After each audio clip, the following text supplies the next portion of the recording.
Hello everyone, I welcome you back to this channel Civil Spotlight and today we are going to start a new subject RCC। और RCC में जो chapter हम start करने वाले हैं that is fundamentals of RCC और उसमें topic भी हम फंडामेंटल्स की बात करेंगे, इसलिए आपने जो टॉपिक लिखा हुआ स्क्रीन पर दिख रहा है that is fundamentals of RCC। Before beginning, this is a small introduction about myself. I am Piyush Sharma and I am here to help you for the competitive exam. Let's begin our lecture. तो friends, RCC पढ़ने से पहले जैसे कि जिन्होंने पढ़ा है, जो पढ़ने जा रहे हैं, सबसे इम्पॉर्टेंट जो चीज़ हम सुनते आए हैं शुरू से आरसीसी के बारे में वो है हमारा सबसे इम्पॉर्टेंट कोड। तो कोड कौन सा हमें फॉलो करना है वो है IS 456-2000। कोड का नाम है प्लेन एंड रीइंफोर्स्ड कंक्रीट। ये कोड है प्रैक्टिस के लिए, मतलब ये कोड हम उठाते हैं, ये हमारा बाइबल है, ये हमारी गीता है, यही हमारी कुरान है, इसमें जो लिखा है वही सत्य है। बस सबसे बड़ी सिंपल और क्लियर बात। इसके अंदर जो भी कुछ आपको लिखा मिल रहा है सॉरी, जो भी कुछ आपको लिखा मिल रहा है दैट इज़ लाइक कोई भी अगर कॉम्पिटिटिव एग्जाम में आपको गलत भी मिले तो आप उसको कोट कर सकते हैं कि IS कोड में ये लिखा हुआ है, वो सही माना जाएगा।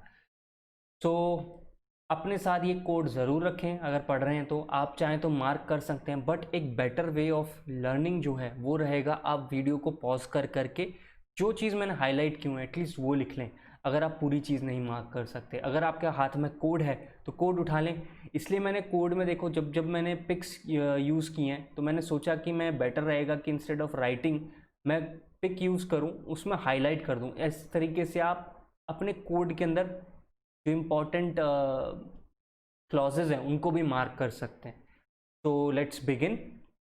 कॉन्क्रीट क्या है? सबसे पहले कॉन्क्रीट, रीइंफोर्स बाद में करेंगे, उसको पहले कॉन्क्रीट तो समझ लेते हैं यार। कॉन्क्रीट क्या है? Concrete is a mixture of cement, water, coarse aggregate and fine aggregate. यही तो बचपन से पढ़ते आए हैं। आपने सबसे पहले 8th में पढ़ा होगा, फिर 10th में हल्का सा पढ़ते हैं कंपोजिट मटेरियल के अंदर क्या होता है, फिर हम 11th में भी वापस कंपोजिट मटेरियल थोड़ा सा पढ़ाया जाता है। फिर हम इंजीनियरिंग में जब स्टार्ट करते हैं फर्स्ट ईयर में, वहाँ पे बात होती है, वहाँ फिर से पढ़ने का मौका मिलता है। और फिर आपको पता ही है RCC है तो वहाँ तो पढ़ना ही। बिल्डिंग मटेरियल में स्पेसिफिकली कंक्रीट के बारे में बहुत इन डिटेल बात करेंगे अपन जब बिल्डिंग मटेरियल पढ़ेंगे, बट यहाँ पे जितना जानने की ज़रूरत है उतने की बात कर रहा हूँ। जैसे कि cement, water, coarse aggregate, fine aggregate. अब इन सब की प्रॉपर्टीज़ में नहीं जाएंगे, कौन कौन से टेस्ट है वो यहाँ नहीं, वो हम करेंगे बिल्डिंग मटेरियल्स में। ओके, तो यहाँ हम उन सब चीज़ों को समझते हैं कि जैसे कि आपको पता हो, अगर नहीं पता है तो मैं बता दूंगा अपने आप उस बारे में ज़्यादा टेंशन लेने की ज़रूरत नहीं है। अब आते हैं सीमेंट ग्रेड्स के ऊपर। आओ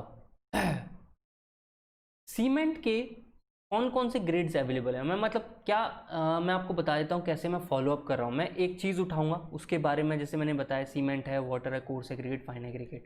तो सबसे पहले मैंने सीमेंट उठाया एज़ पर IS कोड अपना IS 456। वो सीमेंट के बारे में क्या क्या इन्फॉर्मेशन दे रहा है वो मैं यहाँ शेयर करूँगा। मेरे पास दो तरीके थे पढ़ाने के, पहले या तो मैं पिक के ऊपर आपको बस यूँ दिखा दूँ, पढ़ दूँ, या दूसरा ये था कि मैं खुद यहाँ पे लिख दूँ। पहले मैं आधा जब मैंने लेक्चर बनाया था तो मैंने लिख दिया था, फिर मुझे ये रियलाइज़ हुआ कि मैं चाहूँ कि आप लोग अपने वो इम्पोर्टेंट क्लॉजेज हैं उनको मेंशन कर पाओ, उनको देख पाओ कहाँ पे आपके कोड में क्या उनका क्लॉज नंबर है, उसको टिक भी मार्क करना चाहो तो वो बेटर ऑप्शन रहेगा। इस वजह से फिर मैंने वापस इसको डिज़ाइन किया, इस वजह से मुझे ये लेक्चर लाने में टाइम लगा है। इसके अंदर अब मैंने स्निपिंग टूल की मदद से पिक्स लिए और फिर उन इम्पॉर्टेंट पॉइंट्स को हाईलाइट किया जो आपको लिखने ही हैं। मतलब ये पॉइंट आप अपनी कॉपी में ज़रूर लिख लें। और आप जैसे क्लॉज है यहाँ पे मैंने 5.1 सीमेंट मेंशन किया, तो खोल के अपने कोड में 5.1 को टिक कर लें। और उसमें यहाँ ये जैसे मैंने मार्क किया हुआ है, अगर आप नहीं लिखना चाहते तो एटलीस्ट इसको अंडरलाइन कर लें कि जब आप रिवाइज़ करें तो ये लाइन तो आपको पढ़नी ही पढ़नी है। तो मैं आगे बताता जाऊँगा कैसे मैं क्या कर रहा हूँ, क्यों मैंने इतने कोड की इंपॉर्टेंट चीज़ें यहीं एक साथ रखी हुई हैं आपके लिए। बट कोड पढ़ने में आपको थोड़ी तकलीफ़ होगी क्योंकि यहाँ पे अभी मैं सीमेंट पे हूँ, फिर मैं क्लॉज 8 में पहुँच जाऊँगा, 6-7 को बीच में नहीं कवर करूँगा। क्योंकि मैं थ्योरेटिकल कंसेप्ट से चलूँगा कि सीमेंट है, वाटर है, अब ये है, अब वो है, तो वो चीज़ में फ़्लो करेंगे हम। कोड के अकॉर्डिंग फ़्लो नहीं करेंगे, हम कंसेप्ट के अकॉर्डिंग फ़्लो करेंगे। हमारी लर्निंग स्ट्रॉन्ग हो, स्टेप बाय स्टेप उस पर फ़्लो करेंगे। ओके, फिर जब मैं ये पढ़ा दूंगा तो मैं आपको कोड भी जो होता है उसको पढ़ना सिखाऊंगा, कैसे उसके इंडेक्स पढ़ें। बच्चे अक्सर पेज नंबर रटते हैं in order to solve the questions. उसके बाद आपको पेज नंबर नहीं रटना पड़ेगा, आपको सिर्फ इंडेक्स खोलना पड़ेगा। तो वो सब मैं सिखा दूंगा। चलिए पहले अपन स्टार्ट करते हैं सीमेंट से। देखो मार्केट में जब आप बिल्डिंग मटेरियल पढ़ेंगे या मैं पढ़ाऊँगा जब बहुत अच्छे से, तो मैं ज़रूर बताऊँगा कि मार्केट में ऑर्डिनरी पोर्टलैंड सीमेंट के 3 वैरायटी अवेलेबल है। कौन सी? 33 grade, 43 grade and 53 grade. What is 33 grade? It means जो कंप्रेसिव स्ट्रेंथ आने वाली है वो 33 न्यूटन पर mm स्क्वायर आने वाली है, इसकी 43 एंड नीचे वाली की 53 न्यूटन पर mm स्क्वायर आने वाली है। तो this is what the cement is. अब आप कहेंगे सर इसके अलावा भी बहुत सारी सीमेंट है। बिल्कुल, देखो यहाँ पे लिखा है ना, the cement shall be of any of the following type. इनमें से कोई सी भी हो सकती है, इतनी सारी सीमेंट मेंशन की हुई है। बिल्डिंग मटेरियल में पढ़ाऊंगा ये rapid hardening Portland cement, Portland slag cement, Portland pozzolana cement, ठीक है। पोर्टलैंड पोज़ोलाना एक फ्लाई ऐश बेस्ड होती है, एक क्ले बेस्ड होती है, एक हाइड्रोफोबिक सीमेंट है, एक लो हीट सीमेंट है। ये सारी चीज़ आपको पढ़नी पड़ेगी। सल्फेट रेजिस्टिंग सीमेंट, ये हम बिल्डिंग मटेरियल में अच्छे से पढ़ेंगे, बनती कैसे कैसे। यहाँ तो ये समझ लो आप यूज़ कर सकते हैं इन चीज़ों को for the construction of concrete and RCC। चलो हमने कॉन्क्रीट बनाना सीख लिया, कौन कौन सी ग्रेड के कौन कौन से टाइप यूज़ कर सकते हैं। अब आती है इम्पॉर्टेंट कि इन के साथ साथ मैं उसमें यानी कि सीमेंट के साथ, पोर्टलैंड सीमेंट के साथ कुछ और भी मिला सकता हूँ कि नहीं। अभी मैं कंक्रीट बनाने में सिर्फ सीमेंट की बात कर रहा हूँ, यहाँ पे हमने बात की सीमेंट की, अभी सीमेंट को उठा के ही उसको डिस्कस कर रहा हूँ। ओके, अभी मैं कोर्स एग्रीगेट वाटर पे नहीं पहुँचा हूँ, कंफ्यूज मत होना। अभी मैं बात कर रहा हूँ ये टाइप की सीमेंट हम यूज़ कर सकते हैं, आपको पता चल गया। अब आप क्या कर रहे हैं कि पोर्टलैंड सीमेंट में आप कुछ मिनरल एडमिक्सचर्स भी मिला सकते हैं। कौन कौन से मिनरल एडमिक्सचर भाई बताओ। अभी किसकी परमिशन से मिलाने इसमें लिखा हुआ है, कोड हमें बोल रहा है कि उसकी क्वालिटी जो हो वो रिलेवेंट इंडियन स्टैंडर्ड की हो और उसकी परफॉर्मेंस सेटिस्फैक्ट्री हो। ये सब तो ऑब्वियस बात है, हम तभी तो मिलाएंगे यार जब उसकी परफॉर्मेंस सेटिस्फैक्ट्री होगी। परफॉर्मेंस सेटिस्फैक्ट्री नहीं होगी तो मैं क्यों मिलाऊंगा, पॉइंट है। तो चलो अब नीचे देखते हैं कि कौन कौन से एडमिक्सचर्स हम मिला सकते हैं। सबसे जो फेमस, सबसे बड़ा वो है अपना पोज़ोलोनिक मटेरियल, मतलब पोज़ोलोनास। अब ये पोज़ोलोनास क्या है? पोज़ोलोनिक मटेरियल वो हैं जैसे कि यहाँ लिखा हुआ है, बाय डेफिनेशन जाने की बजाय पहले मैं इन जनरल बताता हूँ। पोज़ोलोनिक मटेरियल्स वो हैं जिनकी अपनी खुद की कोई सीमेंटिंग प्रॉपर्टीज़ नहीं होती। मैंने सिंपल भाषा में लिखा हुआ है, ये pozzolanic materials are admixtures added to cement may not have own cementing properties with water. मतलब पानी अगर इसमें मिलाओगे तो ये खुद ऐसा नहीं कि सीमेंट की तरह स्ट्रॉन्ग बन जाएगा थोड़ी देर बाद, नहीं। बट अगर हम इसके साथ कोई एक एजेंट मिला दें एक पर्टिकुलर प्रोपोर्शन में और उसके बाद वाटर मिलाएं तो इसके अंदर एक सीमेंटिंग प्रॉपर्टीज़ आ जाती हैं। इसका मतलब मैं इसको सीमेंट के साथ यूज़ कर सकता हूँ, वो स्ट्रेंथन कर सकता है, ठीक है। अब यही चीज़ देखो कोड ने कैसे लिखी है, pozzolanic material conforming to relevant Indian standard may be used with permission of engineering charge provided uniform blending with cement is ensured। मतलब सीमेंट के साथ बढ़िया से गोल मिल जाना चाहिए भाई, सीधी सीधी बात, प्यारी सी बात। Okay, fly ash. Fly ash जो है एक और इम्पॉर्टेंट पोज़ोलोनिक मटेरियल। पहले तो बेसिक डेफिनेशन हो गई पोज़ोलोनिक मटेरियल क्या है, मैंने जो लिखा है ना इसको लिख लेना, इससे आपको अच्छे समझ में आ जाएगा, ठीक है। यहाँ पे क्योंकि IS 456 में इसके बारे में अच्छे से मेंशन नहीं था, so we have to mention it in here. अब बात करते हैं फ्लाई ऐश। फ्लाई ऐश क्या है? Fly ash conforming to grade 1 of IS code इतना में be use to part replace the ordinary, देखो used as part replacement, used as part replacement of ordinary Portland cement. यानी कि हम fly ash लेते हैं, थोड़ा सा पार्ट जो है उसको कुछ सीमेंट हटा के हम यूज़ करते हैं। इसको मैं हाईलाइट कर देता हूँ, used as part replacement of ordinary Portland cement. इस बात को ध्यान रखो कि यहाँ पे, एक सेकेंड, लेट मी री हाईलाइट इट। ओके, ये बात याद रखो, हम इसमें रिक्वायर्ड सीमेंट के अलावा नहीं मिक्स कर रहे हैं, इसको रिक्वायर्ड सीमेंट की जगह यानी कि उसके जो छोटा सा पोर्शन है उसको हटाएंगे और इसको मिलाएंगे। इसका मैंने एक एग्जांपल भी यहाँ लिया हुआ है, राइट साइड में आपको वाइट में दिख रहा होगा कि सीमेंट 80% है और उसके अंदर फ्लाई ऐश और लाइम मिलाओगे आप 20%। Okay, so again we got 100%। इस टाइप के सीमेंट को क्या कहते हैं?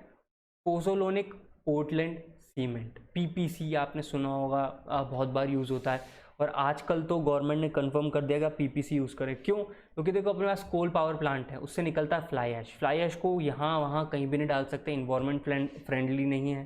साथ में इसको डिस्पोज नहीं किया जा सकता। वाटर में डालोगे, वाटर का पोल्यूशन करेगा। सॉइल के अंदर डाल के अगर छोड़ दोगे, लैंड फिलिंग कर दोगे, तो ये वाटर के साथ पेनिट्रेट करके ग्राउंड वाटर में जा सकता है, वहाँ ग्राउंड वाटर को पॉल्यूट कर देगा, आपके पीने की पानी की प्रॉब्लम। तो सबसे बढ़िया क्या था, इसको सीमेंट में मिक्स कर दो, ठीक है। तो सबसे बढ़िया, इसीलिए गवर्नमेंट की इंस्ट्रक्शन के बाद अब पीपीसी मिलने लगे। जैसे आज से मेरे फादर हैं वो, या उनके कोई हमारे बहुत पुराने टीचर्स हैं, वो बात करते थे कि पहले यार ऑर्डिनरी पोर्टलैंड सीमेंट के कट्टे आते थे, आजकल सिर्फ पीपीसी के आते हैं। That is because of change in policy of government. वो चाहते हैं कि आपका वेस्ट जो है वो यूटिलाइज हो। तो ये हो गया ऑर्डिनरी पोर्टलैंड सीमेंट। अब बात करते हैं सिलिका फ्यूम्स। आप क्या सिर्फ पोजोलोनिक मटेरियल में फ्लाई ऐश की बात करोगे? नहीं यार, फ्लाई ऐश क्योंकि वाइडली अवेलेबल है, क्योंकि हम कोल पावर प्लांट्स में इंडिया के 68% जो इलेक्ट्रिसिटी है आज भी कहाँ से आ रही है? कोल पावर प्लांट से आ रही है। तो इस वजह से बहुत सारी फ्लाई ऐश निकलती है, इसी वजह से हमने पीपीसी बनाया है। ये बहुत फेमस है, बाकी आपने कभी सुने भी नहीं होंगे, बट यहाँ पे आईआरसी में, ये आईआरसी कह रहा हूँ सॉरी, आईएस कोड में मेंशन है, तो हमें पढ़ने चाहिए। बस इनका नाम याद कर लो और कैसे निकाले गए हैं ये पता होना चाहिए, ठीक है। तो दूसरा है सिलिका फ्यूम्स। तो मैंने यहाँ जैसे हाईलाइट किया, सिलिका फ्यूम्स क्या है? Silica fume is a by product of manufacture of silicon और फेरो सिलिकॉन और like form quartz and carbon in electric arc furnace. ये भी इंडिया में काफ़ी कहेंगे इंडस्ट्री है, हैवी इंडस्ट्रीज़ में से एक है इंडिया की। तो वहाँ पे सिलिकॉन बेस्ड जो भी मैन्युफैक्चरिंग होती है, उसका जो हमारा वेस्ट निकलता है वो सिलिकॉन फ्यूम्स के फॉर्म में निकलता है, उसको भी हम सीमेंट में मिक्स कर सकते हैं। तो यहाँ पे देखो प्रोपोर्शन लिखा है, it is usually used in proportion 5 to 10% of cement content of mix. Fly ash कितना था? 20 था। ये कितना है?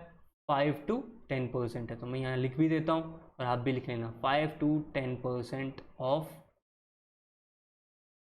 Cement mix. Okay sir, we are getting it. Now let me talk about the rice husk ash. ये तीसरे type का pozzolanic material है। अगेन इंडिया में राइस की कल्टीवेशन होती है, इंडिया एक बहुत बड़ा प्रोड्यूसर है, मतलब अपनी नीड तो हम राइस की प्रोड्यूस कर ही रहे हैं, थोड़ा बहुत एक्सपोर्ट भी करते हैं। तो राइस हस्क जो है अपने को खूब सारी क्वांटिटी में मिलता है। अब देखो क्या है, rice husk ash is produced by burning rice husk. Rice husk क्या है? देखो राइस जब उगाते हैं ना, उसके दो तरीके होते हैं। पहले एक जो फील्ड होता है उसके अंदर एक छोटे से हरे हरे कलर के होते हैं, जिन्हें धान कहते हैं अपने यहाँ पे हिंदी में। तो इनको लगाया जाता है, फिर ये थोड़े से बड़े हो जाते हैं उस फ्लडेड रीजन के अंदर, फिर इनको उठा के लैंड में दोबारा से रीग्रो करा जाता है, ठीक है। तो लैंड के अंदर इसको रीग्रो कराया जाता है, उसके बाद इसके अंदर से राइस निकलता है। तो ये जब हम इनको तोड़ते हैं, राइस निकालते हैं, तो उसके बाद जो बचता है वो हस्क हो गया। तो जो राइस हस्क है इसको जला देंगे तो उसकी बन जाएगी ऐश, इसलिए क्या हो गया? राइस हस्क ऐश। तो कहाँ से मिली है?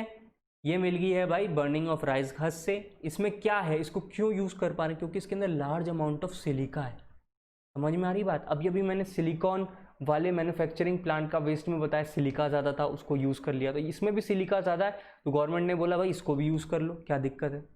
तो अभी तक आपको 3 इंपॉर्टेंट पोजोलोनिक मटेरियल के बारे में पता चल चुका है, fly ash, silica fumes and rice husk. चौथा जो कोड में मेंशन है स्पेशली वो है मेटाक्योलाइन।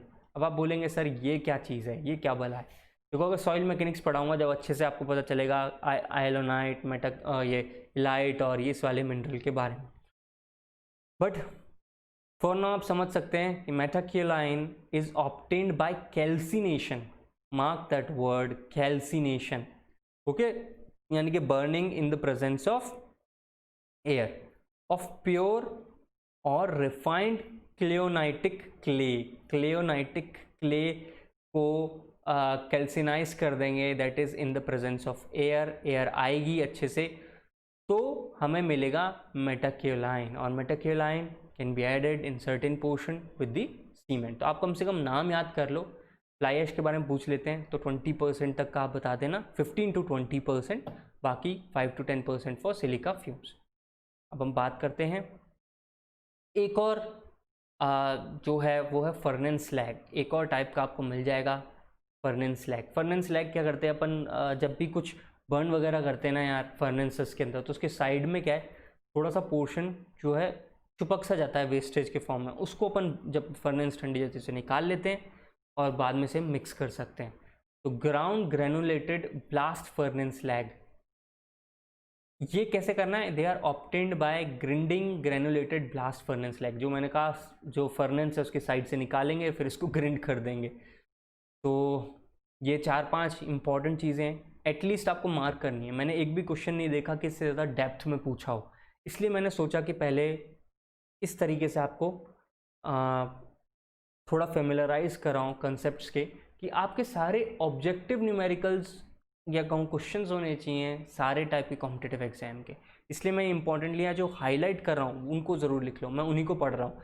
जिनको ऐसा लग रहा है कि सर हमें थोड़ा ज़्यादा पढ़ा दो, वो आप प्लीज़ यहाँ पे जो क्लॉजेज़ हैं ये मैंने मेंशन किए हुए हैं, इनको देख लो आप उनको पढ़ लो। वैसे वो आगे छोटी मोटी चीज़ें लिखी हैं वो याद करने लायक नहीं है, मेन इंपॉर्टेंट याद करने लायक तो चीज़ें मैंने यहाँ पे हाईलाइट कर ही रखी हैं। चलिए अभी हमने देख लिया सीमेंट की बात, अब बात करते हैं एग्रीगेट्स की। तो एग्रीगेट्स कैसे हों आया हमारे कोड के अकॉर्डिंग, जिन्हें हम कंक्रीट के कंस्ट्रक्शन वर्क में यूज़ कर सकें। देखो ठीक है, यहाँ aggregates such as slag and crushed overburnt brick or tile which may be found suitable with regard to strength, durability of concrete and freedom from harmful effects may be used for plain concrete members। Simple है, आप जैसे building material पढ़ेंगे या पढ़ लिया है, जब मैं पढ़ाऊँगा तब भी देखेंगे, उसके अंदर साफ है, क्लियर है एक ही चीज़ कि जो एग्रीगेट्स हैं वो कैसे बनते हैं, कैसे हम रॉक्स से उन्हें ब्रेक करके निकालते हैं, वो सब आ गया। ये बता रहा है वो एग्रीगेट्स की तरह यूज़ करते सकते हैं चीज़ें जैसे कि ओवरबर्न्ड ब्रिक्स। ओवरबर्न्ड ब्रिक क्या है, हमारे लिए कोई यूज़ की नहीं है, उनको हम रेगुलर कंस्ट्रक्शन में यूज़ नहीं करते। ब्रोकन टाइल्स, ओके, इनको यूज़ कर सकते हैं हम as an aggregate as far as they don't affect the strength and durability of concrete, ठीक है, and they are also free from harmful effects, harmful chemicals जैसे क्लोराइड्स, सल्फेट्स, इनसे बच के रहना है। अभी जैसे कि इन्होंने क्वांटिटी लिख दी 0.5% दिस इन दिस, ये कहीं नहीं पूछेंगे और आप रटने की कोशिश करोगे आप भूल जाओगे। इसलिए मैं कह रहा हूँ कम से कम जो मैंने हाईलाइट किया ना, इस चीज़ को ज़रूर पढ़ते चलो, लिखते चलो। अब आते हैं एक और एग्रीगेट की ओर, ठीक है, bloated clay aggregate and sintered fly ash aggregate। अभी bloated क्या होते हैं, अरे कुछ नहीं, गांठ, सिंपल वर्ड में कहूँ गांठ, basically swollen with a fluid। Fluid क्या हो सकता है, गैस हो सकता है, लिक्विड हो सकता है, फूल जाता है ना मॉइस्चर एब्जॉर्ब करके, थोड़ा सा फूला फूला हो जाता है, that is bloated clay aggregates, they can also be used। अब बात करते हैं सबसे इंपॉर्टेंट साइज ऑफ एग्रीगेट की। The size of aggregate in no case greater than 1/4 of minimum thickness of member। अब देखो ये हाईलाइट भी किया, साथ साथ मैंने यहाँ लिख भी दिया है कि it should not be greater then. क्या लिखा है, should not be greater then. तो पहले तो देखो ग्रेटर ये हो गया, शुड नॉट भी है तो मैंने इसको ऐसे काट दिया, आपको बार बार ऐसी चीज़ देखने को मिलेंगी इसलिए ये बना हुआ है, should not be greater than, और कई बार कहेंगे should not be less than, तो ये हो गया, ठीक है। अब आप should not be greater than को इस तरीके से भी कह सकते हैं कि it can be less than. तो कई बार आपको should not be greater than और it can be less than और equal to 1/4 the minimum thickness of member, ऐसे भी मैं आपको लिखा दिखा दूंगा। तो जैसे इसने लिखा है अभी तो वैसे ही लिख रहा हूँ, should not be greater then, greater than नहीं है तो मतलब लेस देन और इक्वल टू तो हो ही सकता है ना। तो चाहो तो आप इन दोनों में से कोई सा ही साइन यूज़ कर लेना, बस कंफ्यूज मत होना, ठीक है। तो it should not be greater then 1/4 the minimum thickness of member, जो भी मेंबर है उसकी 1/4 थिकनेस से बड़े नहीं होने चाहिए। अब बात करते हैं इन जनरल। इन जनरल आपका घर बन रहा है, वहाँ पे कोई इतनी कैलकुलेशन करता है क्या, वहाँ के छोटे मोटे कॉन्ट्रैक्टर होते हैं, 12वीं पास होते हैं, अपने IQ से बनाते रहते हैं, तो वो जनरली किस चीज़ पे काम करते हैं, वो इस पे काम करते हैं, for most work 20 mm aggregate is suitable. Simple simple समझ गए, जो ये 20 mm एग्रीगेट्स हैं दे आर सूटेबल। वो 20 mm या उससे छोटे एग्रीगेट से लेते हैं हमेशा, आप देख लेना, वो कहें 20 mm की गट्टी मंगा दो साहब, ऐसे बात करते हैं वो लोग। Where there is no restriction to flow of concrete into section 40 mm of larger size में बी परमिटेड। बस ये जो मैंने लाइन हाईलाइट की है इसमें, ये चीज़ आप लिख लेना हर हाल में कि ये 20 mm एग्रीगेट बहुत सूटेबल रहते हैं। कुछ नहीं समझ में आ रहा तो 20 mm लगा दो, और जहाँ पे आपको फ्लो ऑफ कॉन्क्रीट में ज़्यादा प्रॉब्लम नहीं है, go for 40 mm sized aggregates. Okay, now for heavily reinforced concrete. Heavily reinforced मतलब सर जो ये आयरन बार्स लगाते हैं ना अपन, वो बहुत पास पास में है। कंक्रीट के लिए जो हम फोम वर्क करने से पहले ये लगाएंगे बहुत पास पास में, अगर दूर हैं तो ठीक है, वो हैवीली नहीं है, वो सिर्फ रीइंफोर्स्ड कंक्रीट है। हैवीली मतलब वो इतनी पास पास में है कि उनके बीच का गैप बहुत कम है, उसे कहेंगे हैवीली रीइंफोर्स्ड। ठीक है, for heavily reinforced concrete members aggregate should usually be restricted to 5 mm less than the minimum clear distance between main bars or 5 mm less than the minimum cover to reinforcement whichever is smaller। यानी कि जो जो पास पास में main reinforcement है इनके size से 5 mm और कम कर दो वो हो, या फिर जो मिनिमम कवर है, कवर क्या होता है अभी नीचे दिखाऊंगा आपको, वैसे ऐसे ही यहाँ बता देता हूँ। ये मिनिमम कवर है, ये जो आपकी लास्ट रीइंफोर्समेंट होती है और कंक्रीट हम बनाते हैं उसके बीच का जो डिस्टेंस होता है ना, इसे कवर कहते हैं। नॉमिनल कवर, क्लियर कवर है ना, तो ये कवर की बात कर रहा है। मिनिमम कवर हम या नॉमिनल कवर की बात करेंगे। तो कवर जो है, जो आखिरी रीइंफोर्समेंट है और जो कॉन्क्रीट का एज है उसके बीच का डिस्टेंस, उससे भी 5 mm लेस। तो इन दोनों में जो भी छोटा होगा उतनी साइज का एग्रीगेट हम यूज करेंगे। देखो आपका IS कोड बोल रहा है ये चीज़ एटलीस्ट याद रखो। इनफैक्ट इवन अगर आप साइट के इंजीनियर हो तो भी मैंने इतनी चीज़ें हाईलाइट कर दी कि आप मिस्टेक ना करो। अब बात करते हैं वाटर की। अभी तक हमने सीमेंट की बात कर ली, कंक्रीट बनाने चले थे, फिर एग्रीगेट्स की बात कर ली, अब वाटर तो डालना ही पड़ेगा ना यार उसके अंदर, तो वाटर की बात कर लेते हैं। वाटर, कैसा वाटर यूज़ करना चाहिए मिक्सिंग के लिए और क्यूरिंग के लिए। देखो फॉर मिक्सिंग एंड क्यूरिंग कैसा होना चाहिए, शैल बी क्लीन। वाटर कैसा होना चाहिए, क्लीन होना चाहिए and free from injurious amounts of oils, acid, alkali, salt, sugar, organic material and और other substances that may be deleterious to the concrete और स्टील। अरे कुछ नहीं, सिंपल भाषा में जो भी ऐसे केमिकल्स जो कि आपके स्टील का क्या कर दें, कोरोशन कर दें, उनको मत डालो यार। वो अगर पानी में तो वो वाला पानी मत यूज़ करो। साथ साथ में जो आपकी कंक्रीट है उसकी स्ट्रेंथ को अफेक्ट करता है केमिकल्स, वो वाले केमिकल वाला पानी मत यूज़ करो। आ गई बात समझ में, सिंपल सिंपल वर्ड्स के अंदर। तो सर ये पानी कहाँ मिलेगा, तो बेटा जनरली जो पोर्टेबल वाटर है, यानी कि आपकी टंकियों में जो पानी आ रहा है ना, वो सेटिस्फैक्ट्री है फॉर मिक्सिंग ऑफ कॉन्क्रीट। आपके एक IS कोड ने साफ बोल दिया है, सीधे पानी मत उठा के डालो। अगर सीधे पानी उठा के डाल रहे हो रिवर्स से मिक्सिंग के लिए और क्यूरिंग के लिए, तो बेटर है आप चेक कर लो पहले।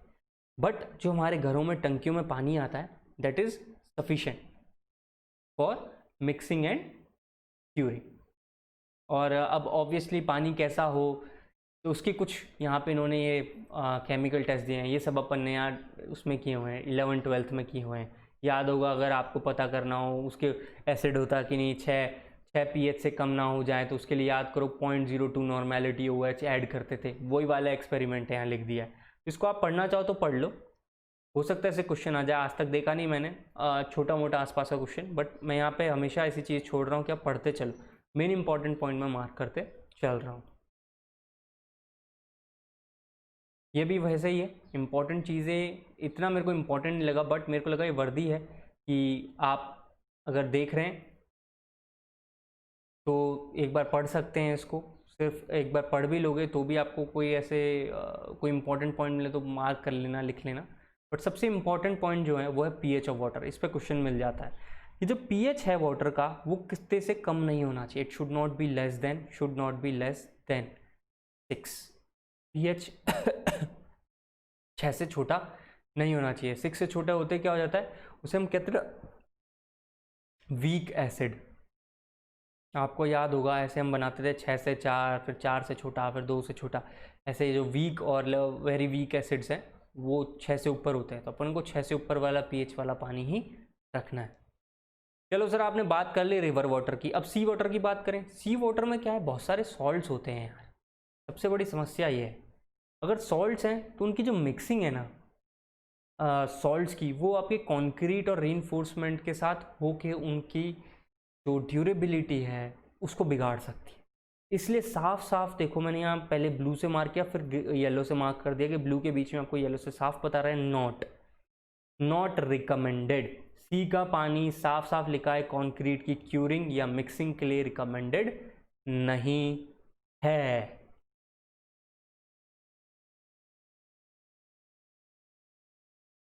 अब इसमें ये लिखा है जो water found satisfactory for mixing is also suitable for curing. ठीक है ना, वही बात जो मैं ऊपर कह रहा था, जिस पानी को मिक्स करोगे उसी को आप क्योर भी करोगे, क्यूरिंग भी करोगे कंक्रीट की। तो ये बातें हो गई अभी कंक्रीट में कि भाई पानी कैसा मिलाना है, क्या है। अब तुम्हारा बन चुका है कंक्रीट। अब आपको समझ में आ गया कि सर कंक्रीट में हमें सीमेंट मिलाना था, एग्रीगेट्स की बात करनी थी, बात साथ में थी वाटर की, तीनों मिला दिया। क्या क्या प्रॉपर्टीज़ थी एज पर IS 456 वो पता लग चुकी हैं सर, बहुत बढ़िया। अब कंक्रीट बन चुका है हमारे एज पर हमें नीड के। अब उसकी क्या प्रॉपर्टीज़ हैं जो IS 456 आपको बताना चाहता है, वो यहाँ लिखी हुई हैं। आइए, इसमें भी मैंने बहुत इंपॉर्टेंट पॉइंट्स मार्क किए हुए हैं। For example durability of concrete सबसे इम्पॉर्टेंट, सबसे आप कह सकते हो कि इम्पॉर्टेंट मैं कहूँगा कंक्रीट पार्ट है। ड्यूरेबिलिटी क्या है सर, कि हमने इसको बना दिया इन्वायरमेंट के साथ, ये अब उसको झेल रहा है, जैसे गर्मी, सर्दी, बरसात। कंक्रीट जो हो उसकी स्ट्रेंथ कम ना हो, वो ब्रेक ना करे। कंक्रीट के अंदर जो रीइंफोर्समेंट्स लगाई हैं उनका कोरोजन ना हो। यानी कि ले देखिए कंक्रीट लंबा बढ़िया चले, सस्ता, सुंदर, टिकाऊ, ये तो भारतीय भाषा है। ड्यूरेबिलिटी है बढ़िया चले, लंबा चले भाई, ठीक है ना। सस्ता हो, सुंदर हो, वो नहीं चाहिए, हमें लंबा चलने वाला चाहिए, वो हो गई ड्यूरेबिलिटी। तो ड्यूरेबिलिटी कैसी होनी चाहिए? It performs satisfactorily in working environment. जो भी आपका इन्वायरमेंट है, अगर आप लेह लद्दाख की बात करो, वहाँ बहुत कोल्ड डेजर्ट है, वहाँ बहुत ठंड पड़ती है। आप राजस्थान के जैसलमेर की बात करो, वो हॉट डेजर्ट है।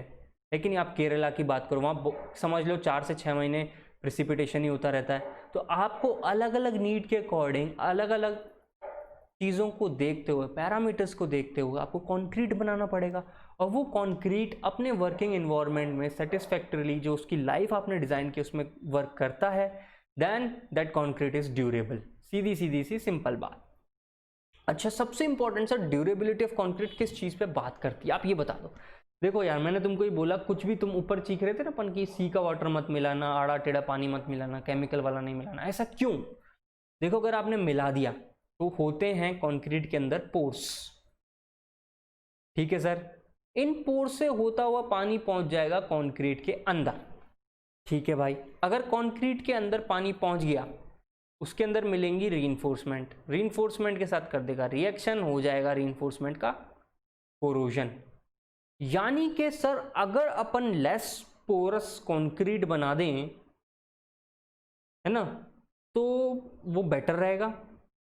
मैं कहूँगा बिल्कुल, ड्यूरेबिलिटी के लिए आपको लेस पोरस बनाना चाहिए। ऐसा नहीं कि इम्परमिएबल बना दो, मतलब इम्परमिएबल ना हो तब भी हमारी प्रॉब्लम है, हमारा कंक्रीट क्रैक खा जाएगा अंदर से, क्योंकि एक हाइड्रेशन, हीट ऑफ हाइड्रेशन होती है जो वो बाहर नहीं निकल पाएगी। और बहुत ज़्यादा पोरस बना देंगे तो वाटर पोरोसिटी, यानी कि परमेबिलिटी, क्या, पोरस जो पॉइंट्स उनमें से बह के अंदर पहुंच जाएगा और डैमेज करेगा। तो हमें बिल्कुल एक जो इंपॉर्टेंट कैरेक्टर्स को सही जगह रखना है, वो है परमिएबिलिटी। इसलिए मैंने लिखा था permeability is important. The main characteristic influencing the durability of concrete is permeability. इस पर सीधा सीधा आपको एक बार क्वेश्चन मिल जाएगा 25 ईयर्स ऑफ गेट, ESE या SSC JEE में कहीं ना कहीं ज़रूर मिलेगा, मैंने देखा है कि, इसलिए मैंने ये मार्क किया है स्पेशली, ये चीज़ याद रख लेना। क्यों? जो मैं बात कर रहा, to the ingress of water, oxygen, carbon dioxide, chloride, sulphate and other potential, ये जो भी हैं ऐसे सब्सटेंसेस, इनको हमें नहीं पहुंचाना है अंदर तक। ले दे के बात ये है। अच्छा सर, क्वेश्चन आ गया, आपने कह दिया ठीक है परमेबिलिटी ठीक होनी चाहिए, ड्यूरेबिलिटी डिपेंड करिए परमेबिलिटी पे। अब हम परमेबिलिटी को कम कैसे करें कि हमारा कंक्रीट अच्छा बने रहे? तो लो परमेबिलिटी इज अचीव्ड, ठीक है, यहाँ low permeability is achieved by having an adequate cement content, ठीक है सर। एडिक्वेट सीमेंट कंटेंट, मैंने स्पेशली ये इसलिए इसके बाद भी यहाँ लिखा है, adequate cement content, low water to cement ratio, and compaction of concrete, मतलब अच्छे से कॉम्पैक्ट करो, उसको बढ़िया करो, इंश्योर करो कि आपका जो कंप्लीट कॉम्पैक्शन है कंक्रीट का वो हो, लो वाटर सीमेंट रेशियो हो, और साथ साथ में एडिक्वेट सीमेंट कंटेंट हो। इन 3 चीज़ों का ध्यान रखेंगे अगर हम कंस्ट्रक्शन के टाइम, तो हमारे को जो लेस परमिएबल कंक्रीट मिलेगा, जिसकी वजह से उसकी ड्यूरेबिलिटी क्या हो जाएगी, इंक्रीज कर जाएगी। और भी बहुत सारे फैक्टर्स हैं ड्यूरेबिलिटी जिन पे डिपेंड करेगी। फॉर एग्जांपल देखो, फैक्टर्स इन्फ्लुएंसिंग ड्यूरेबिलिटी, ये कौन कौन से, इन्वायरमेंट मैंने बता दिया भाई, कोल्ड डेजर्ट है, हॉट डेजर्ट है, केरला वाला केस है, प्रेसिपिटेशन होता ही रहता है, वो है, कहाँ बना रहे हो, तो इन्वायरमेंट हो गया। आपने कवर कैसा दिया है अंदर की रीइंफोर्समेंट को, अभी समझाया था ना कवर क्या होता है, बिल्कुल वही क्लियर कवर, बिल्कुल। The type and quantity of constituent material, material की quantity and quality, sorry quantity कह रहा हूँ, ओनली क्वालिटी, क्वालिटी कैसी, अच्छी क्वालिटी का है, बेकार क्वालिटी का है, तो भी उसकी ड्यूरेबिलिटी इफेक्ट होगी। Cement content and water cement ratio of concrete, बिल्कुल ये स्पेशली मैंने लिखे हुए हैं, देखो, adequate cement content, low water cement, water to cement ratio, and compaction of concrete, अच्छा कॉम्पैक्शन करना है हमें, गुड कॉम्पैक्शन ऑफ कंक्रीट, बिल्कुल यही बात इसने दोबारा मेंशन की है। Workmanship to obtain full compaction, देखो कॉम्पैक्शन की बात कर दी। Shape and size of member, ठीक है ना। इवन एक चीज़ और अभी आप ऐड कर सकते हो कि size, shape, I am sorry, okay, हम कर सकते हैं shape and size of aggregates, क्योंकि आप बिल्डिंग मटेरियल पढ़ोगे, फ्लेकी आपको यूज़ नहीं करने हैं, है ना, इलोंगेटेड यूज़ नहीं करने हैं, तो आप shape and size of aggregates की बात कर सकते हैं, सिर्फ मेंबर की नहीं, एग्रीगेट्स की भी बात कर सकते हैं। तो ये वो इंपॉर्टेंट पॉइंट्स हैं इन जनरल जो आपको याद रखने की, परमिबिलिटी से रिलेटेड। बट ये 3 तो आप कम से कम याद कर ही लेना यार, ये तो वैसे भी आप दिमाग ला के निकाल सकते हो आगे पीछे से। चलो, अब हमने कंक्रीट भी देख लिया, सीमेंट देख लिया, पानी भी देख लिया, एग्रीगेट की प्रॉपर्टी देख ली, उनकी साइज देख ली मेरे IS 456 के अकॉर्डिंग। फिर मैंने कंक्रीट में जो डिज़ायरेबिलिटी है वो देख ली। अब सबसे इम्पॉर्टेंट, मैं फालतू की चीज़ों को नहीं यहाँ पे इंक्लूड कर रहा, कंक्रीट के लिए बहुत सारी हैं यार, अननेसेसरी यहाँ पढ़ाने का मतलब भी नहीं है, वो बिल्डिंग मटेरियल में पढ़ेंगे, और साथ में जो हमारे कंक्रीट डिज़ाइनिंग में ज़रूरी है RCC के लिए, बस मैं उनकी बात कर रहा हूँ। इससे रिलेटेड आपको न्यूमेरिकल मिलते ही मिलते हैं, तो मैं आपको वही न्यूमेरिकल्स बताना चाहता हूँ यहाँ पे। अब बात करते हैं अपन वर्केबिलिटी की। ओके, अपन ने कंक्रीट बना लिया। वर्केबिलिटी क्या होता है कि कंक्रीट को जब हम साइड पे डालते हैं ना, तो जो रीइंफोर्समेंट में उसमें अच्छे से फ्लूइड की तरह फ्लो होकर चला जाए, उसमें जम जाए, उसे कहते हैं workability of concrete. That is awesome, workability of concrete. Okay, so workability of concrete की बात करते हो, डिग्री ऑफ वर्केबिलिटी है, तो आपके लिए हो गया वेरी लो, लो, मीडियम, या आप पढ़ेंगे अच्छे से बिल्डिंग मटेरियल में, पर यहाँ पे अच्छे से पढ़ लो, कोई दिक्कत नहीं है, हाई, ठीक है, वेरी लो, लो, मीडियम, हाई। ये किस बेसिस पे देखते हैं, हम करते हैं यार स्लम्प टेस्ट। जिनको पता है वो तो बहुत बढ़िया, जिन्हें नहीं पता यार, एक स्लम्प एक ऐसा होता है जिसमें कि हैंडल होगा ऐसे। अब इसके अंदर क्या करते हैं हम, जो वेट हमारा कॉन्क्रीट है जब बनाते हैं नया नया, उसमें भर देते हैं और इसको उठा लेते हैं। तो जो कॉन्क्रीट होता है, एक बार इसको हटने दो फिर बताता हूँ। जैसे कि ये कॉन्क्रीट था, आपने इसमें भरा, तो कॉन्क्रीट क्या करेगा, जैसे इसको आप उठा लोगे इस शेप को, तो concrete will tend to have this shape, but वो फ्लो कर जाएगा। फ्लो करके सपोज करो वो ये नया जो मैंने ये बनाया ना, ये इतनी हाइट पे आ जाता है, ऐसे है। तो ये जो हाइट का जो गिरावट हुई है, इसी को हम कहते हैं स्लम्प, यानी कि जो डिक्रीमेंट होता है इसी को कह रहे हैं स्लम्प। इसको हम mm के अंदर चेक करते हैं। तो यहाँ पे जो ये लिखी हुई है ना चीज़ें, इसको इन जनरल पढ़ने की कोशिश करना, क्योंकि आप इतना सारा तो याद नहीं कर सकते हो। तो मैं कैसे बताता हूँ वो देखो। सबसे पहले तो एक क्वेश्चन आते हैं कि स्लम्प में 3 रीजन याद कर लो आप, लो, मीडियम एंड हाई। 25 से 75 mm low, 50 to 100 mm, 50 to 100, ठीक है, इसको कहते हैं मीडियम। तीसरा है 100 to 150 हाई। तो यानी कि जो 25 से कम है वो हो गया वेरी लो, और जो 150 के ऊपर है वो हो गया वेरी हाई। तो यहाँ पे जैसे लिखा हुआ नहीं है ग्रेटर देन 150 mm, और यहाँ पे भी लिखा हुआ नहीं है लेस देन 25 mm। ये जो दिख रहे हैं ना सेक्शन, इनको भी पढ़ लेना, ऐसे ही मेल दे के बाद यही मिलेगी जो मैं बोल रहा हूँ। अब यूज़ कहाँ पे है, देखो वेरी लो जो है ना, ये हम बनाते ही नहीं है, to be specific for normal construction. अगर आपका घर बन रही है, कोई बिल्डिंग बन रही है ना, उसमें आपको कभी भी वेरी लो नहीं मिलेगा, ये लो मिलेगा या मीडियम मिलेगी। मैं इन जनरल बता दूंगा तो आपको समझ में आ जाएगा सारा, ठीक है। तो वेरी लो कहाँ है, कैसी जगहों पे यूज़ करते हैं? पेवमेंट, जैसे सीमेंट कंक्रीट की रोड बनानी है ना, वहाँ पे हम नहीं चाहते कि फ्लोएबिलिटी ज़्यादा हो। अगर फ्लोएबिलिटी ज़्यादा होगी तो आप कंक्रीट को रखो, क्योंकि कंक्रीट साइड में बह नहीं जाएगा, बहेगा ना, हम नहीं चाहते ज़्यादा बहे, वहाँ पे हम यूज़ करते हैं वेरी लो। आ गई बात समझ में? पेवमेंट, शैलो सेक्शंस या जो भी है ब्लाइंडिंग कंक्रीट, ये सारी चीज़ें ऐसी हैं जिनमें मतलब आप स्ट्रक्चर का लोड जो है सरफेस पे आ रहा है, बहुत भारी लोड इसको नहीं देना है, तो ये पेवमेंट हो गया।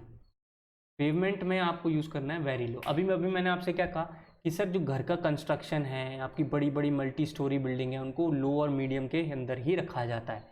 इसलिए देखो, mass concreting, light concreting, slabs, beams, walls, column, floors, hand placed pavements, ठीक है, हाथ से डालने वाले पेवमेंट, ये क्या है? मशीन प्लेस्ड है। वेरी लो वाला कौन सा है? मशीन प्लेस्ड है। कैनाल लाइनिंग, स्ट्रिप फुटिंग, मतलब आप ये समझ लो ऑलमोस्ट सब कुछ तो आ ही गया यार। जिसने बीम बना दी, कॉलम बना दी, फ्लोर बना दिया, स्लैब बना दिया, तो बचा क्या? तो आपका जो इन जनरल जो बिल्डिंग कंस्ट्रक्शन है उसको रखा कहाँ जाता है? लो। सर आपने अपनी तो चीखा था मीडियम, मीडियम भी बोल रहे थे आप, तो मैं कहूँगा बिल्कुल यार। अब देखो कैसे, ऐसे heavily reinforced section in slabs, आ गई बात समझ में? ये लाइटली रीइंफोर्स्ड है तो लो से काम चला लिया, हैविली रीइंफोर्स्ड है तो थोड़ा सा तो फ्लूइड की तरह बहना मांगता है ना यार। इसलिए जो भी हैविली रीइंफोर्स्ड हैं, स्लैब, बीम, कॉलम, ठीक है ना, उन सबको हम मीडियम से काम चलवा देते हैं, और अगर लाइटली रीइंफोर्स्ड हैं तो लो से। मतलब यहाँ पे जो इंपॉर्टेंट है बीम सेक्शन, ये तो आपको याद ही रहेंगे, मैंने बोल दिया सब टाइप की कंस्ट्रक्शन है ना, तो आप बस ये याद रखें, लाइट रीइंफोर्स्ड लो, हैवी रीइंफोर्स्ड मीडियम। अच्छा सर एक बात बताओ, हमने देखा है कि कंक्रीट पंप पे लगाते हैं, कंक्रीट पंप में फ्लोएबिलिटी क्या होनी चाहिए कंक्रीट की? सर मीडियम होनी चाहिए, ये चीज़ भी याद रखना।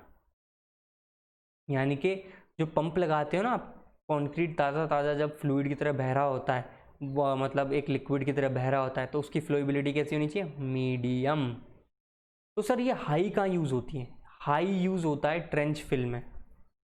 ट्रेंच बोलूँ तो जैसे गड्ढा बना गया या साइड में स्लोप है, उसके अंदर कुछ एक्सेसिव डिप्रेशन है, तो यहाँ जो फिलिंग कर रहे हैं अपन, वो कैसी है? ट्रेंच फिलिंग आ रही है, उसके लिए हाई। तो सर वेरी हाई भी है, इसका भी कुछ ना कुछ यूज़ होगा, बिल्कुल। ट्रीमी कॉन्क्रीट, ट्रीमी वर्क्स। अब सर ये ट्रीमी वर्क क्या है? अरे under water works. Under water works के अंदर हम इसको वेरी हाई फ्लोएबल रखते हैं यानी कि वर्केबल रखते हैं। तो इस तरीके से याद करो, बहुत ही ज़्यादा हाई, तो भाई अंडर वाटर कंस्ट्रक्शन यानी कि ट्रीमी। ट्रीमी वर्क में सिर्फ कंक्रीट भी नहीं होती है, ट्रीमी वर्क में बहुत सारी चीज़ें आती है। ट्रीमी का अर्थ ही है अंडर वाटर, ठीक है, ट्रीमी का मतलब है अंडर वाटर। तो इसमें कॉन्क्रीटिंग हो सकती है, इसमें वेल्डिंग भी हो सकती है, ट्रीमी वेल्डिंग भी कहते हैं उसे। अच्छा आपको इन सीटू बनाना है, ट्रेंच फिलिंग करने, गड्ढे वड्ढे भरने हैं, तो आप हाईली वर्केबल कॉन्क्रीट डाल दो। मीडियम हैविली रीइंफोर्स्ड के लिए, लो रीइंफोर्स्ड के लिए, लाइटली रीइंफोर्स्ड के लिए लो, और वेरी लो पेमेंट बनाने के लिए, फुटपाथ बनाने के लिए। फुटपाथ बनाने के लिए कौन सा यूज़ कर लेना? वेरी लो, है ना, पेमेंट यूजिंग पेवर्स। और हाथ से रखेंगे तो ये लो में भी काम चल जाएगा, मीडियम भी नहीं, लो, ये बात ध्यान रखना। अब बात करते हैं रीइंफोर्समेंट बार्स की। अभी तक हमने बात कर ली कंक्रीट की, भाई अब हमने कंक्रीट की सारी प्रॉपर्टीज़ देख ली जो मेरे को आरसीसी में बनाने के लिए ज़रूरी हैं। अब मैं बात कर लेता हूँ भाई रीइंफोर्समेंट बार की, क्योंकि आरसीसी के अंदर अब आप आयरन बार्स, जिसे बच्चे आयरन कहते हैं पर हैं वो स्टील्स, तो स्टील बार्स, क्योंकि आयरन इसलिए क्योंकि आपको एफ के फॉर्म में ही मिलेंगे, Fe250 है ना, Fe415 एंड Fe500, आप बार बार यही तो पढ़ते आए हो। तो स्टील बार्स जो हैं, जो रीइंफोर्समेंट बार्स हैं, वो कैसी हों, उनकी कैसी प्रॉपर्टीज़ हो, और जो आईएस कोड का इम्पॉर्टेंट पोर्शन है वो बताता हूँ। रीइंफोर्समेंट बार के लिए आईएस कोड ने कुछ स्टील बार्स डिफाइन की। एक तो है माइल्ड स्टील से बनी हुई, ठीक है, और उसका कोड भी बना रखा है इन्होंने यार कि आप इसमें जो प्रॉपर्टीज़ है उससे मैच होनी चाहिए। तो जितने भी मैन्युफैक्चरिंग सेक्टर्स हैं ना, जैसे टाटा स्टील, ये टीएमटी स्टील और जो भी नाम आते रहते हैं, ये लोग इस पार्ट के अकॉर्डिंग अपनी आयरन बार्स को डिज़ाइन करते हैं, अपन सीधे बाजार से खरीदते हैं और सीधे आरसीसी में यूज़ कर देते हैं। आ गई बात समझ में? तो माइल्ड स्टील, दूसरी हाई स्ट्रेंथ डिफॉर्म्ड बार्स, ये बहुत सही है, ये बड़ी इंपॉर्टेंट चीज़ है, ये मैं बताऊंगा, इसका भी एक अपना कोड है, प्रॉपर्टीज़ बताई हुई हैं। Hard drawn steel wire fabric, ये भी यूज़ होता है, बिल्कुल होता है, ये भी बताएंगे अपन, ठीक है। और structural steel conforming to grade है। तो आपको मेन मोटा मोटा क्या याद रखना है? Mild steel, high strength deformed steel bars, hard drawn steel bars and structural steel. ऐसे कोई कोड वोड याद करने की जरूरत नहीं है, बस इतना, ये इतना तो याद कर ही लोगे, याद ही हो गया होगा ये तब तक। तो तब बात करते हैं कोरोजन की। यार ऑब्वियसली स्टील के साथ एक ही तो प्रॉब्लम है, वो है कोरोजन। ओके पीयूष भाई, कोरोजन के बारे में सिर्फ एक लाइन जो मैंने सोचा खुद लिख देता हूँ, इतने बड़े लगाने की जाए, वो है सबसे इम्पोर्टेंट कि कोरोजन होने के बाद जो कोरोडेड स्टील है ना, वो नॉन कोरोडेड स्टील के रेस्पेक्ट में ज़्यादा वॉल्यूम घेरती है। यानी कि corroded steel occupies about mathematically about 2 to 2.5 times the volume of non corroded steel. आई बात समझ में क्यों हम डर रहे हैं केमिकल्स को रीइंफोर्समेंट तक ना पहुंचने दिया जाए? क्योंकि अगर केमिकल्स रीइंफोर्समेंट तक पहुंचता है, कोई भी जो इसको कोरोड कर रहा है, कोरोड करेगा तो इसकी वॉल्यूम बढ़ गई। अब यार ये भाई तो अपने डाले हुए किसमें, कंक्रीट में, तो जब ये बढ़ेगा तो कंक्रीट के ऊपर एक अननेसेसरी स्ट्रेस लगाएगा कि नहीं लगाएगा? बनाया था कंक्रीट इसलिए कि ये ऊपर के जो चलते व्हीकल हैं उनका लोड लेगा, पता लग रहा है इसमें पहले ये कोरोजन की वजह से एक तो स्ट्रेंथ कम हो गई स्टील की, ऊपर से अपने आप कंक्रीट पहले से ही और लोड में आ गया। इसलिए कोरोजन में से लोग बहुत डरते हैं when it comes to RCC. इसलिए आरसीसी को हमेशा, कभी भी आप इंजीनियर मिलेगा ना, वो हमेशा बोलेगा भाई क्लियर कवर ज़्यादा दे दो, कोई बात नहीं। क्यों? क्योंकि हम नहीं चाहते कि अंदर एक्सपेंशन हो कोरोजन होके। तो this is the most important statement in here. अब बात करते हैं, इतना कुछ समझ में आ गया है तो आईएस कोड ने बेस्ड ऑन मिक्सिंग डिज़ाइन, मतलब कि वो कितनी लोड ले सकता है, उनको कुछ नाम दिए हैं कि as per IS code concrete को डिवाइड किया है इसने उसकी स्ट्रेंथ के बेसिस पे। Ordinary concrete, standard concrete and high strength concrete. Okay sir बताएं। ऑर्डिनरी कंक्रीट है M10 से M20 तक, M10 टू M20। ये क्या मतलब है सर M10 M20? कुछ नहीं यार, इसकी जो कंप्रेशन में जो स्ट्रेंथ है वो कितनी होनी चाहिए? 10 न्यूटन पर mm स्क्वायर होनी चाहिए, 15 की 15 होनी चाहिए, 20 की 20 होनी चाहिए। समझ गए ना? m के आगे जो नंबर लिखा हुआ है वही उसकी स्ट्रेंथ है न्यूटन पर mm स्क्वायर में।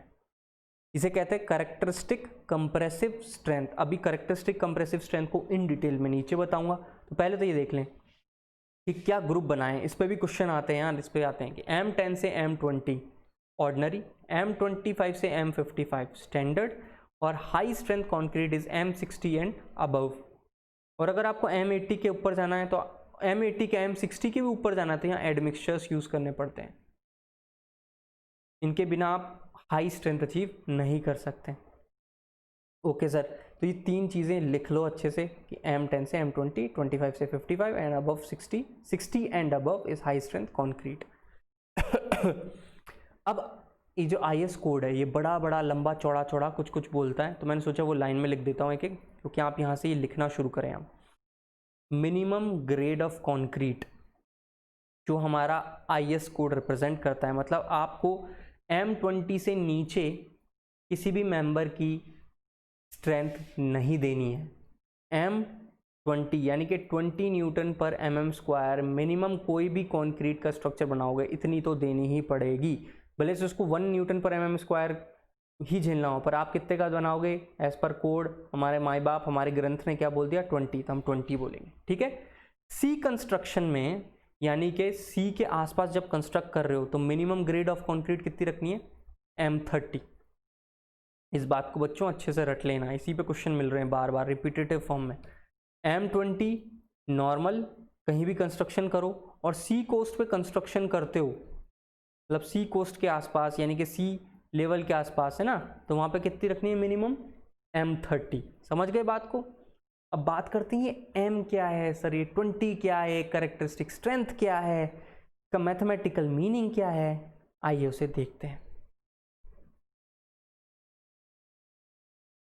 So this M stands for mix. Mix करना है और कितनी स्ट्रेंथ निकाली है, 20 न्यूटन पर mm स्क्वायर की कैरेक्टरिस्टिक स्ट्रेंथ निकालनी है। अब सर फिर वही क्वेश्चन आता है, सर ये कैरेक्टरिस्टिक स्ट्रेंथ है क्या चीज़, इसके बारे में थोड़ा थोड़ा बताओ अच्छे से। चलो अब देखते हैं यार अपन कैरेक्टरिस्टिक स्ट्रेंथ क्या है। तो कैरेक्टरिस्टिक स्ट्रेंथ ऑफ कंक्रीट, एक तो इसको पूरे थ्रू आउट द आपका IS कोड हो, बुक्स हो, या इवन मैं भी FCK के नाम से डिनोट करूंगा कैरेक्टरिस्टिक स्ट्रेंथ, और F मीन्स स्ट्रेस। ठीक है, ये न्यूटन पर mm स्क्वायर में होगी, एक चीज़ याद रखना। तो बाय डेफिनेशन जो है वो ये कहती है, it is the value below which only 5% of samples are expected to fall. मतलब सिर्फ 5% सैंपल ही इस पर्टिकुलर वैल्यू से नीचे होंगे। फॉर एग्जाम्पल से समझाया जाए तो अच्छा लगता है, सपोज करो आपने 100 सैंपल टेस्ट किए। अब 100 सैंपल टेस्ट किए, उनको 1 2 3 सब कुछ दे लो, ठीक है। मैं उससे किसी में तुम निकल के आ गया 24, किसी में निकल के आ गया 20, किसी में 23, किसी में 22.6, ऐसे निकल के आएगा। आप क्या करोगे, अब आप कर दोगे इसको अरेंज डिसेंडिंग ऑर्डर में। डिसेंडिंग ऑर्डर मतलब मैक्सिमम वाला सबसे ऊपर और सबसे कम वाला सबसे नीचे, ऐसे आपने अरेंज कर दिया। जैसे मैंने यहाँ दिखा दिया 1 2 3 95 100। अब आपने जैसे अरेंज किया तब पाएंगे 100 जो था वो सबसे कम वाला हो गया। 95 परसेंटाइल यानी कि 95% जो सैंपल हैं, जैसे ये 20.1 बैठा, तो इसकी जो करेक्टरिस्टिक स्ट्रेंथ है वो कितनी हुई, 20.1 हुई। 20.1 को मैं एग्जैक्टली 20 कह सकता हूँ, तो 20 डिवाइडेड बाई न्यूटन पर mm square, this becomes my characteristic strength. यानी कि 100 सैंपल चेक करूँगा तो सिर्फ और सिर्फ उसके अंदर 5 सैंपल ही उसके अंदर उस वैल्यू से नीचे मिलेंगे, बाकी सारे सैंपल ऊपर मिलेंगे। बच्चों ये एवरेज नहीं है, इस बात को समझना, ये एवरेज नहीं है, ये करेक्टरिस्टिक स्ट्रेंथ है। 95 परसेंटाइल वाली स्ट्रेंथ है कि 95 परसेंटाइल चीज़ें इसके ऊपर है, ये उल्टा है, इसलिए इसको करेक्टरिस्टिक कह रहे हैं। परसेंटाइल में तो नीचे उल्टा होता है ना, 95 परसेंटाइल का मतलब है कि 95% थिंग्स उससे कम है, नहीं, यहाँ पे 95% थिंग उससे ज़्यादा है। तो आप कह सकते हो इसको 5 परसेंटाइल भी कह सकते हो। सिर्फ 5% लोग, 5% सैंपल इससे नीचे, 5 परसेंटाइल भी आप इसे कह सकते हो। ठीक है सर, कह दिया, आपकी बात मान ली। तो इसका मतलब ये है कि जो डिज़ाइन है वो एवरेज नहीं है, वो सर ये वैल्यू है। जी हाँ बिल्कुल।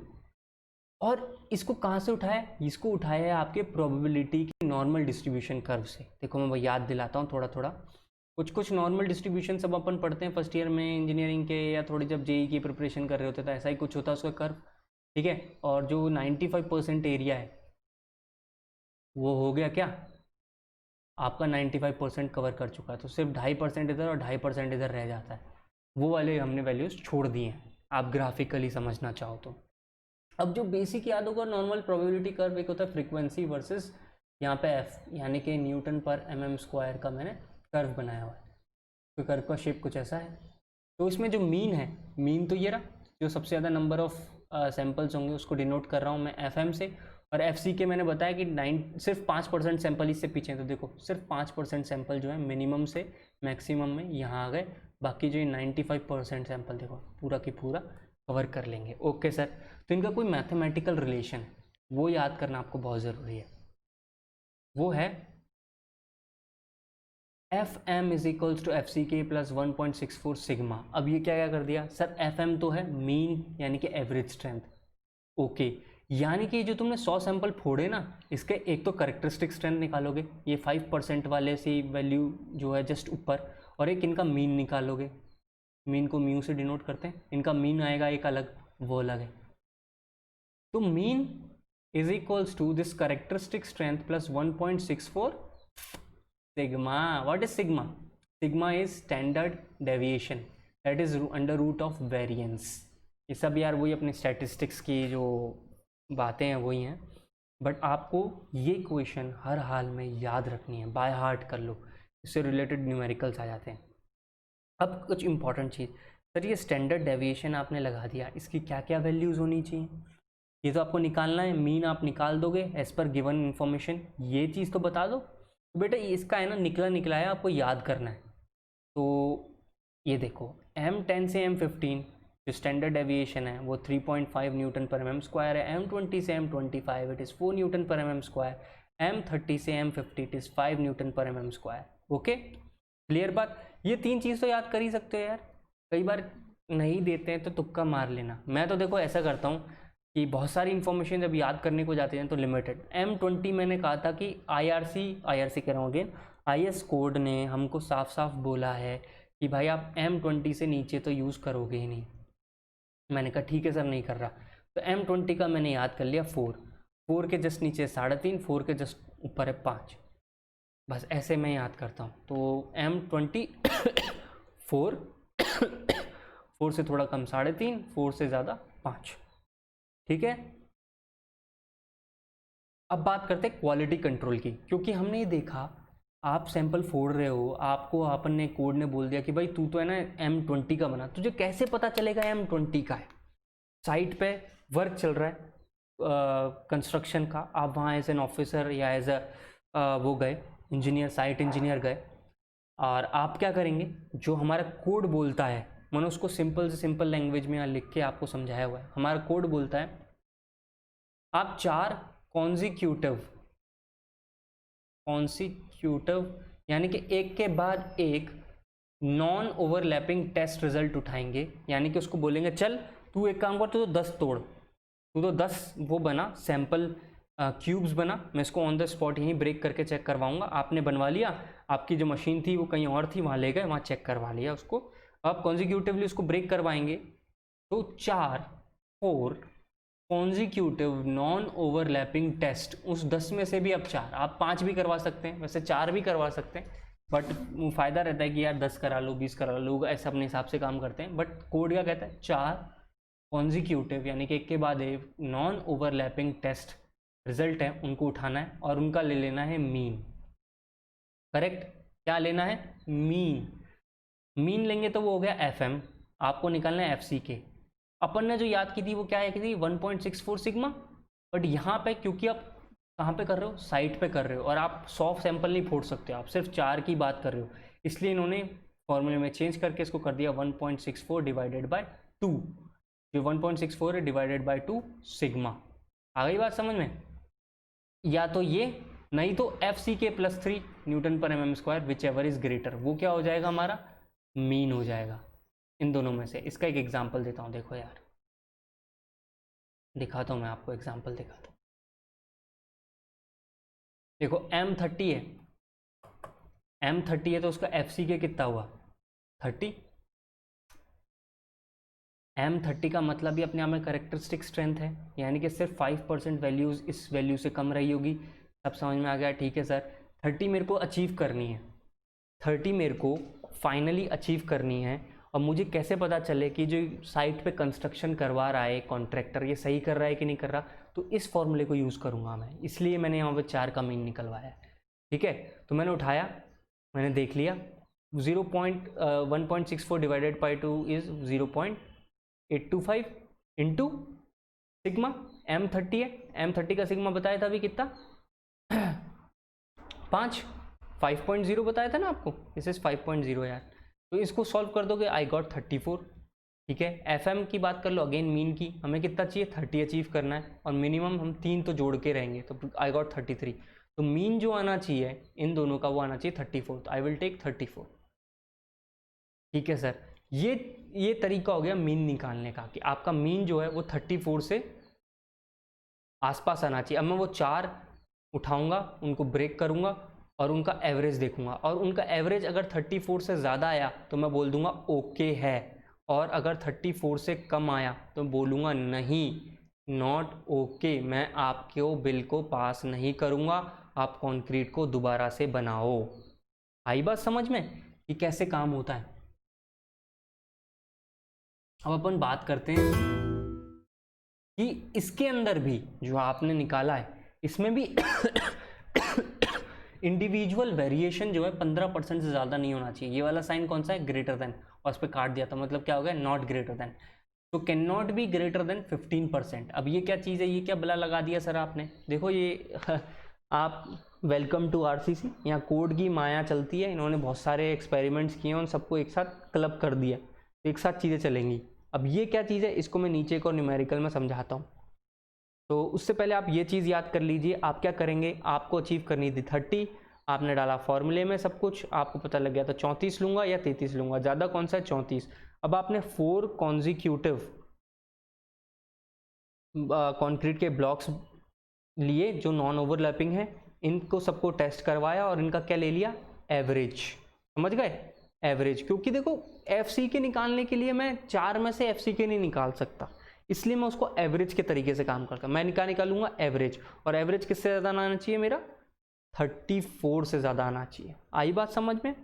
और वो जो इंडिविजुअल वेरिएशन है इन 4 का, ये जो निकले हैं, ये आपस में 15% से ज़्यादा नहीं होना चाहिए विद रिस्पेक्ट टू एवरेज। यहाँ पे लिख देना चाहिए था विद रिस्पेक्ट टू एवरेज।